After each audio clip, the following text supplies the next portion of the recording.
আসসালামু আলাইকুম প্রিয় সপ্তম শ্রেণীর শিক্ষার্থীরা, আমি তোমাদের দশম অধ্যায় সর্বসমতা ও সদৃশ্যতা, এটা তোমাদের 145 পৃষ্ঠা। এটা আমি তোমাদেরকে শিখাবো। দেখো, এখানে তোমাদের কিছু এমসিকিউ আছে।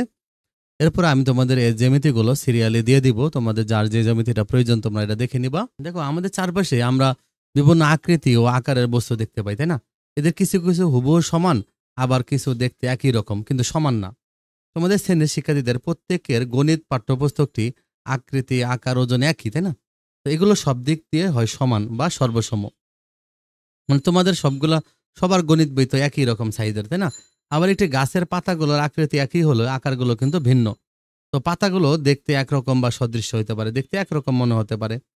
তো ফটোগ্রাফির দোকানে যখন আমরা মূল কপির অতিরিক্ত কপি চাই, তা মূল কপির হুবহু সমান বা বড় বা ছোট করে চাইতে পারি। তো কপিটি যদি মূল কপির সমান হয়, সেক্ষেত্রে কপি দুটি হবে সর্বসম। মূল কপির চেয়ে বড় বা ছোট হয়, তাহলে সেটা হবে সদৃশ। তো এর দিয়ে আমরা অত্যন্ত গুরুত্বপূর্ণ বিষয় জানবো, সর্বসমতা ও সদৃশ্যতা কি জিনিস। দেখো, সর্বসমতা দেখো নিচের এটা একটা দেখো সমতলীয় চিত্র। দেখো, এই চিত্রে দেখো এই দুইটা আকার একই রকমের। তো এই চিত্র দুটি সর্বসম কিনা নিশ্চিত হওয়ার জন্য উপরিপাতন পদ্ধতি গ্রহণ করা যায়। মানে একটা জিনিস সর্বসম কিনা এটা আমরা উপরিপাতন করতে পারি। উপরিপাতন মানে একটা এইটাকে আমরা নিয়ে এর উপরে বসাই দিব। তাহলে দেখবো যে এই বাহুর উপর সাথে যদি এই বাহু মিলে যায়, এটার সাথে যদি এটা মিলে যায়, ওকে, এটার সাথে যদি এটা মিলে যায়, আবার সবগুলো যদি মিলে যায়, তাহলে বুঝবো এরা হলো কি, এরা হলো সর্বসম। তো আমরা দেখতেছি যে F1 আর F2, ওকে, তাহলে এখানে সব দিক দিয়ে মিলে গেছে, তাহলে এরা হলো সর্বসম। এইভাবে সমান সমান দিয়ে উপরে যদি এরকম একটা ঢেউ খেলানো দাগ দেয়, তাহলে এটা হলো সর্বসম হয়ে যায়। হ্যাঁ, সমান সমান দিয়ে এবার ঢেউ খেলানো দাগ দিলে এটা সর্বসম হয়ে যাবে। শিখে দেখো, আমি এ বি আর সিডি দুইটা রেখা টানলাম, তাই না? তাহলে এখন দেখো, এ বি আর সিডি রেখা এই দুইটা সমান। আমি এখন আর কিউ আর আর এস এই দুইটা রেখা আঁকলাম। দেখো, এই দুইটা রেখা কিন্তু কি না, সমান না, তাই না? তাহলে দুটি রেখাংশের দৈর্ঘ্য সমান হলে রেখাংশ দুটি সর্বসম হবে। আর যদি বিপরীতভাবে দুটি রেখাংশ যদি সর্বসম বলি, তাহলে তাদের দৈর্ঘ্য সমান হবে।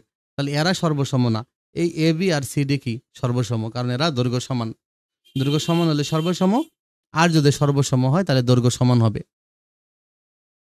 দুটি কোণ কখন সর্বসম হবে? দেখো, এখানে দেখো, আমরা এই কোণটা 40 ডিগ্রি, এই কোণটাও কিন্তু কি 40 ডিগ্রি, কিন্তু বাহুগুলো কিন্তু সমান না, কোণগুলো কিন্তু সমান। তাহলে দুটা কোণ যদি সমান হয়, দেখো দুটি কোণের পরিমাণ যদি সমান হয়, তাহলে দুটি সর্বসম হবে। আবার দুটি কোণ যদি সর্বসম হয়, তাহলে তাদের পরিমাণও কি হবে, সমান হবে। ত্রিভুজের সর্বসমতা দেখো, আমরা ত্রিভুজ যদি সর্বসম করতে চাই, আমরা একটা ত্রিভুজকে আরেকটা ত্রিভুজের উপর রাখবো। আমি এই ত্রিভুজটা যদি এই ত্রিভুজের উপর রাখি, যদি এ বিন্দু যদি ডি তে মিলা যায়, আর বি তে যদি ইর উপর পড়ে, আর সি বিন্দু যদি এফ বিন্দুর সাথে মিলা যায়, তাহলে এই দুটো ত্রিভুজ হবে সর্বসম। তাহলে সর্বসম ত্রিভুজের অনুরূপ বাহু কোণ সব সমান হয়। যেমন এই কোণ সমান, এই কোণ, এই কোণ সমান, এই কোণ, এই কোণ সমান, বাহুগুলো সমান হবে। যেমন এই বাহু আর এই বাহু সমান হবে, এরকম। তাহলে দেখো, যদি কোনো ত্রিভুজের একটার দুই বাহু, মানে একটা ত্রিভুজের দুইটা বাহু, অপর অপর একটা ত্রিভুজের যদি দুইটা বাহুর সমান হয়, মনে করো যেমন এই বাহুটা এই বাহুর সমান, এই বাহুটা এই বাহুর সমান, তার মানে এই দুইটা বাহু ত্রিভুজের এই দুইটা বাহুর সমান, তাহলে দুইটা ত্রিভুজ সর্বসম হবে, কারণ তখন এই বাহুটাও কি হবে, সমান হবে। মানে এই ত্রিভুজ দুইটা কি হবে, সর্বসম হবে। এখানে আরেকটা এমসিকিউ আছে, দেখো, দুইটা বিন্দুর মধ্যে দিয়ে একটা মাত্র সরলরেখা আঁকা যায়। আমি যদি এখানে একটা বিন্দু থাকে, এখানে একটা বিন্দু থাকে, তাহলে আমি একটা মাত্র সরলরেখা সোজা করে একদিক দিয়ে আঁকতে পারবো। ওকে, যে কোনো দুইটা বিন্দু থাকলে একটা মাত্র সরলরেখা আঁকা যায়। তো ঠিক আছে, দেখো এখানে এ ও ডি কোণ আর বি ও সি কোণ সমান হবে। মনে রাখবা, এটা হলো কি, আমরা যদি একটা যে কোনো, এটা বিপরীত কোণ বলে, এই এ পাশের কোণ আর এ পাশের কোণ সমান হবে। আবার এই পাশের কোণ এ পাশের কোণ কি হবে, সমান হবে। তাহলে এই কোণ আর এই কোণ সমান হবে। এবার যদি কোনো ত্রিভুজের দুইটা বাহু পরস্পর সমান হয়, তাহলে বিপরীত কোণ দুইটাও পরস্পর সমান হবে। মনে করো এই বাহু আর এই বাহুর সমান, তাহলে এই কোণটা আর এই কোণটা কি হবে, সমান হবে। দেখো এবিসি কোণ, দেখো এবিসি কোণ আর এই যে এসিবি কোণটা সমান হবে। হ্যাঁ, এই কোণটা সমান, এই দুইটা কোণ সমান, কারণ এই দুইটা বাহু সমান। দেখো, সমদ্বি বাহু ত্রিভুজের সমান বাহু বাদে অপর বাহুগুলো উভয় দিকে যদি বর্ধিত করি, তাহলে উৎপন্ন বহিস্থ কোণ দুটি পরস্পর সমান হবে। মনে করো একটা ত্রিভুজ আঁকলাম, তো এই দুইটা, এটা হলো সমদ্বি বাহু ত্রিভুজ। ওকে, সমদ্বিবাহু ত্রিভুজ। এখন সমদ্বিবাহু ত্রিভুজের আমরা এই বাহুটা বাড়াই দিলাম, এই বাহুটা, তার মানে এই দুইটা সমান সমান বাহু, তাই না? এই সমান সমান বাহু বাদে অন্য বাহু হলো এইটা, এই বাহুটা বাড়াই দিছি। তাহলে এই যে বহিস্থ কোণটা, এই বহিস্থ কোণটা, এই দুইটা কোণ সমান হবে, কারণ সমদ্বিবাহু ত্রিভুজের, তার মানে এই দুইটা কোণের সমান হবে এটা, আর এটা কোণের সমান হবে এটা। তাহলে সমদ্বিবাহু ত্রিভুজের, তাহলে আমরা দেখো সমদ্বিবাহু ত্রিভুজ, তাহলে এই বাহুটা এর এই বাহুটা সমান, তাহলে এটা সমান না, তাহলে এই বাহুটা দুই দিকে বাড়ায় দিছি। তাহলে যে এই যে বহিস্থ কোণটা তৈরি হয়েছে, এই যে বহিস্থ কোণটা তৈরি হয়েছে, এই দুইটা বহিস্থ কোণ সমান হবে পরস্পর। আবার দেখো সমদ্বিবাহু ত্রিভুজের ভূমির প্রান্ত বিন্দু থেকে বিপরীত বাহুদ্বয়ের উপর অঙ্কিত মধ্যমাদ্বয় সমান। দেখো আমি যদি একটা সমদ্বিবাহু ত্রিভুজ আঁকি, এটা একটা সমদ্বিবাহু ত্রিভুজ, ওকে। তাহলে হলো যে এই বিন্দু থেকে যদি আমি একটা মধ্যমা আঁকি, আবার এই বিন্দু থেকে যদি আমি একটা মধ্যমা আঁকি, এই দুইটা মধ্যমাও সমান হবে। আর সমবাহু ত্রিভুজের কোণগুলো পরস্পর সমান। আমরা জানি সমবাহু ত্রিভুজের সবগুলা কোণ 60 ডিগ্রি। সবগুলা কোণ কয় ডিগ্রি হয়? 60 ডিগ্রি হয়। এটা মনে রাখবে, এগুলো কিন্তু তোমাদের এমসিকিউর জন্য অনেক ইম্পর্টেন্ট, ওকে। আর জ্যামিতিগুলো আমি এরপরে আবার বুঝাই দিব তোমাদেরকে। যদি একটা ত্রিভুজের 3 বাহু যথাক্রমে অপর একটি ত্রিভুজের 3 বাহুর সমান হয়, তাহলে ত্রিভুজ দুটি সর্বসম। মানে যে কোনো এই একটা ত্রিভুজ আর এটা একটা ত্রিভুজ যদি 3টা বাহু সবগুলো সমান হয়, এই বাহু সমান, এই বাহু সমান, এই বাহু সমান, তাহলে এরা সর্বসম ত্রিভুজ হবে। আবার যদি কোনো ত্রিভুজের 2টা কোণ আর সংলগ্ন বাহু যদি অপর একটা ত্রিভুজের 2টা কোণ সংলগ্ন বাহুর সমান হয়, তাহলেও ত্রিভুজ দুটি সর্বসম হবে। মনে করো যে এই কোণ আর এই কোণ, এই কোণ আর এই কোণ সমান, ঠিক আছে? তাহলে হলো ত্রিভুজ দুইটা সর্বসম হয়ে যাবে। একটা ত্রিভুজের একটা বাহু 2টা কোণ যদি অপর একটা ত্রিভুজের একটা বাহু 2টা কোণের সমান হয়, তাহলে ত্রিভুজ দুইটা সর্বসম হবে। আবার কোন ত্রিভুজের শীর্ষকোণের মানে শীর্ষকোণের সমদ্বিখণ্ডক ভূমির উপর লম্ব হবে। যদি হয় লম্ব হয়, তাহলে কি হবে? ত্রিভুজটি সমদ্বিবাহু। শিখে দেখো, যেমন এটা একটা ত্রিভুজ, ওকে। যেমন এই নিচে ত্রিভুজটা আছে, এটা ত্রিভুজ, এটা হলো শীর্ষকোণ, তাই না? এটা এর সমদ্বিখণ্ডক আঁকছে, এখানে ছেদ করছে, এটা কিন্তু আবার লম্ব হয়ে গেছে, তাই না? এটা লম্ব হয়ে গেছে, তাহলে এখানে 90 ডিগ্রি, এখানে 90 ডিগ্রি। তাহলে এই ত্রিভুজটা হলো সমদ্বিবাহু ত্রিভুজ। কারণ সমদ্বিবাহু ত্রিভুজের এটা যদি আঁকি, তাহলে কি হবে? এটা যদি লম্ব হয়, তাহলে এটা হলো সমদ্বিবাহু ত্রিভুজ। দুইটা সমকোণী ত্রিভুজের যদি অতিভুজ সমান হয় এবং একটা বাহু অপর একটা বাহুর সমান হয়, তাহলে সর্বসম হবে। আমি যদি সমকোণী ত্রিভুজ যদি হয়, মানে একটা সমকোণী ত্রিভুজ, এই অতিভুজের সমান যদি এই এটা যদি সমান হয়, ওকে, এই দুইটা যদি সমান হয়, এই দুইটা অতিভুজ, হ্যাঁ, দুইটা সমান হয়, আর একটা বাহু যদি সমান হয়, তাহলে অপর বাহু এমনি সমান হবে এবং এটা সর্বসম হয়ে যাবে। তাহলে সমদ্বিবাহু ত্রিভুজের ভূমির প্রান্তদ্বয় থেকে বিপরীত বাহুর উপর অঙ্কিত লম্বদ্বয় পরস্পর সমান। মানে আমি সমদ্বিবাহু ত্রিভুজ যদি এটা হয়, দেখো এটা একটা সমদ্বিবাহু ত্রিভুজ, এটা হলো ভূমি, এটা হলো কি ভূমি, এটা প্রান্তবিন্দু, এটা প্রান্তবিন্দু। আমি প্রান্তবিন্দু থেকে এখানে একটা লম্ব আঁকি, আমি যদি আবার এখানে লম্ব আঁকি, ওকে, এই দুইটা সমান হবে, এই দুইটা সমান হবে। আর যদি সমান হয়, তাহলে সেটা সমদ্বিবাহু ত্রিভুজ। লম্ব দুইটা যদি সমান হয়, তাহলে সেটা সমদ্বিবাহু ত্রিভুজ। এগুলো কিন্তু দেখো 4টা চিত্র, দেখো এই চিত্রগুলো, দেখো এই চিত্রগুলো দেখতে প্রায় একই রকম, তাই না? কিন্তু চিত্রগুলো কিন্তু ছোট বড়র।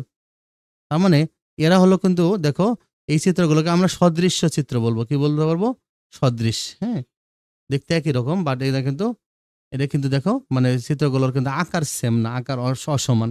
মানে দুইটা ত্রিভুজ মানে বা বহুভুজ সদৃশ্য যদি হয়, তাহলে অনুরূপ কোণগুলো সমান হবে আর অনুরূপ বাহুগুলো সমানুপাতিক হবে। কোণগুলো সমান হবে মানে দেখো, আমার এখানে যদি আমরা যদি এগুলো যদি কোণ আকারে চিন্তা করতাম, দেখো এটা 90 ডিগ্রি হবে, এটাও কিন্তু কি 90 ডিগ্রি, এটাও কিন্তু কি 90 ডিগ্রি। মানে কোণগুলো সমান, বাট বাহুগুলো কিন্তু সমান না, বাহুগুলো হবে সমানুপাতিক, এটা মনে রাখবা। সর্বসমতা হলো সদৃশ্যের একটা বিশেষ রূপ। সর্বসমতা হলো সদৃশের একটা বিশেষ রূপ, এটা মনে রাখবা। আর সদৃশ্য চিত্রগুলো যদি আকার সমান হয়, তখন সেটা সর্বসম হয়ে যাবে। আকার সমান হলে সেটা সর্বসম হয়ে যাবে। দেখো সদৃশ্য ত্রিভুজ, দেখো এখানে, দেখো এই ত্রিভুজটা, দেখো এখানে এই ত্রিভুজটা হলো, এটা হলো কি 2.5 সেন্টিমিটার, এটা 7.5, এটা 3, এটা 2, এটা 6, এটা 9। দেখ কোনগুলো সমান, ওকে, কোনগুলো সমান, তাহলে এটা হলো সদৃশ ত্রিভুজ। তার মানে ত্রিভুজের সদৃশ্যতার কতিপয় শর্ত আছে। কয়টা শর্ত আছে? প্রথম শর্তটা কি? বাহু বাহু বাহু। মানে একটা ত্রিভুজের 3টা বাহু অপর একটা ত্রিভুজের 3টা বাহুর যদি সমানুপাতিক হয়, তাহলে ত্রিভুজটি সদৃশ হবে। ত্রিভুজটি কি হবে? সদৃশ হবে। যেমন সমানুপাতিক মানে দেখো, এটা 2, 2 দুগুণ 4, এটা 5 ছিল, ওই 5 এর সাথে সেই 2 গুণ দিছি, 5 দুগুণ 10। এটা 4 ছিল, 4 এর সাথে 2 গুণ দিছে, 4 দুগুণ 8। দেখছো? আবার যদি আরেকটা দিতাম 3 গুণ দিতাম, আরেকটা মান যদি 6 পাইতাম, আরেকটা যদি পাইতাম আর 3 5 15, একটা মান যদি দিতাম 3 4 12, সেটাও সদৃশ হইতো। মানে এটা বলে সমানুপাতিক। বাহু কি হবে? সমানুপাতিক। এই বাহুগুলোর, এই ত্রিভুজের বাহুগুলো আর এই ত্রিভুজের বাহুগুলোর সমানুপাতিক, তাহলে এরা হলো পরস্পর সদৃশ্য। আবার দেখো যে যদি দুটি ত্রিভুজের একটির 2 বাহু অপরটির 2 বাহুর সমানুপাতিক হয়, 2 বাহুর সমানুপাতিক হলেও কিন্তু সেটা সদৃশ্য হবে, ওকে। কারণ তখন কি হতে হবে? এবং অন্তর্ভুক্ত কোণ দুইটা সমান হইতে হবে। যেমন এটা 5, এটা 5 10 50, এটা 3, এটা 3 10 30। দেখছো? সেম সংখ্যা দ্বারা গুণ আছে। আর এটা যত ডিগ্রি, এটাও তত ডিগ্রি। তাহলে এরা কি হবে? এরা হবে, তাহলে এটা হলো বাহু কোণ বাহু, বাহু কোণ বাহু। এটা ছিল বাহু বাহু বাহু, এগুলো হলো সদৃশ্য করা যায়। এটা কোণ কোণ, মানে যদি দুইটা ত্রিভুজের একটা 2 কোণ অপরটা 2 কোণের সমান হয়, তাহলে দেখো এই ত্রিভুজের এই কোণ আর এই কোণ, এই কোণ আর এই কোণ, এই দুইটা করে কোণ সমান, তাহলে এরা হলো কি সর্বসম। এবার 4 নম্বর শর্ত কি, অতিভুজ আর বাহু। তাহলে এই সমকোণী ত্রিভুজের ক্ষেত্রে এটা হয়, দুটো সমকোণী ত্রিভুজের একটার অতিভুজ আর আরেকটা বাহু যদি আরেকটার অতিভুজ আর বাহুর কি হয় সমানুপাতিক হয়, বাহুগুলোর ক্ষেত্রে সমানুপাতিক। দেখো এটা 15, এটা 5, 3 5 15, তার মানে এখানে 5 এর 3 গুণ 3 5 15, এটা 2 2 আর 3 গুণ 3 2 6, তাহলে এই দুইটা ঠিক আছে সমানুপাতিক। এবারে এটা তো 90 ডিগ্রি, এটাও 90 ডিগ্রি, তাহলে কোন একটা দুইটা কোণ সমান আর বাহুগুলো সমানুপাতিক, তাহলে এটাও হবে কি সদৃশ্য। দুটি সদৃশ্য চতুর্ভুজের অনুরূপ কোণগুলো যদি সমান হয় এবং অনুরূপ বাহুগুলো সমানুপাতিক হয়, তাহলে চতুর্ভুজ দুটি হলো কি সদৃশ্য হবে। তার মানে দুটি সদৃশ্য চতুর্ভুজের অনুরূপ কোণগুলো আর অনুরূপ বাহুগুলো সমানুপাতিক হইতে হবে। যেমন দেখো এই চিত্রটা আর এই চিত্রটা দেখো, বাহুগুলো কিন্তু কি, বাহুগুলো কিন্তু মিলে নেই, বাট কোণগুলো সমান। ওকে, কোণগুলো সমান, কোণ, তাহলে এরা হলো সমানুপাতিক। দেখো এখানে বাহুগুলো সমান না, বাট কোণগুলো সমান, সমানুপাতিক। ওকে, এরা হলো সমানুপাতিক। তো সেখানে দেখো এখানে 10.3 তোমাদের কয়টা এমসিকিউ আছে, যে প্রথম 4টা যে বলছে যে এবিসিডি একটা সামান্তরিক, এখানে বি কোণ কত, তাহলে বি কোণ আর ডি কোণ কিন্তু সমান হবে। ওকে, এই দুইটা কোণ সমান হবে, এটা একটা সামান্তরিক, সামান্তরিকের বিপরীত কোণগুলো সমান হয়। হ্যাঁ, তাহলে এটা বি কোণ, এটা ডি কোণ সমান হবে, তাই বি কোণ সমান সমান ডি কোণ। এবার দেখো বি কোণ যদি বড় হয়, তাহলে ত্রিভুজ এবিসি এর বি কোণটা বড়, সি কোণের চেয়ে যদি বি কোণটা বড় হয়, তাহলে আমি যদি একটা ত্রিভুজ আঁকি, একটা ত্রিভুজ আমরা আঁকবো, আঁকার পরে আমরা কি করব, একটা ত্রিভুজ আঁকবো, আমরা কি করব, এটা দিলাম যেমন বি, এটা দিলাম বি, এটা এ আর হলো সি, তাহলে এই কোণটা বড় আর এই কোণটা ছোট। আমরা যদি বড় কোণের বিপরীত বাহুটা বড় হয়, তাহলে এসিটা বড় হবে, এসি বাহু বড় হবে, আর এটা সি কোণের বিপরীত বাহুটা ছোট হবে, তার মানে এটা ছোট কোণ, এটা বড় কোণ। যদি আমি ধরি বি কোণটা বড় বলছে, তাহলে এটা বড় ধরলে এটা কোণ বড় বড় হবে, তাহলে এসি বাহুটা বড় হবে এ বির চেয়ে, এটা এসি বাহু বড় এ বির চেয়ে। চতুর্ভুজে 4 কোণের সমষ্টি কত, 4 কোণ মানে 4 সমকোণ 360 ডিগ্রি। আর একটা ত্রিভুজের আমরা যদি বলে এ কোণ 60 ডিগ্রি 70 ডিগ্রি, বি কোণ 20 ডিগ্রি, তাহলে ত্রিভুজটা কি ধরনের ত্রিভুজ। দেখো একটা ত্রিভুজ যদি আমরা আঁকি, তো এটা হলো 70 ডিগ্রি আর এটা দিছে কত 20 ডিগ্রি, তাহলে এই দুইটা মিলে 90, তাহলে এটা 70 ডিগ্রি আর এটা 20 ডিগ্রি, এই দুইটা 90 হলে বাকি এটা 90। তাহলে দেখো একটা ত্রিভুজে তাহলে একটা কোণ 70 আর একটা যদি 20 হয়, একটা কোণ 70 আর একটা যদি 20 হয়, তাহলে দুইটা মিলে 90, তাহলে বাকি কোণটা হলো 90 ডিগ্রি, তাই না। তাহলে যদি একটা 90 ডিগ্রি হয়, তাহলে এটা সমকোণী ত্রিভুজ, কারণ সমকোণী ত্রিভুজের একটা কোণ 90 ডিগ্রি হয়। প্রিয় শিক্ষার্থীরা, এভাবে তোমরা অধ্যায়টা একটু পড়ে নিবা, তাহলে কিন্তু তোমাদের এমসিকিউ গুলো শেখা হয়ে যাবে। যারা আমার চ্যানেলটা সাবস্ক্রাইব করেনি, তোমরা সাবস্ক্রাইব করে রাখো। ভালো থেকো।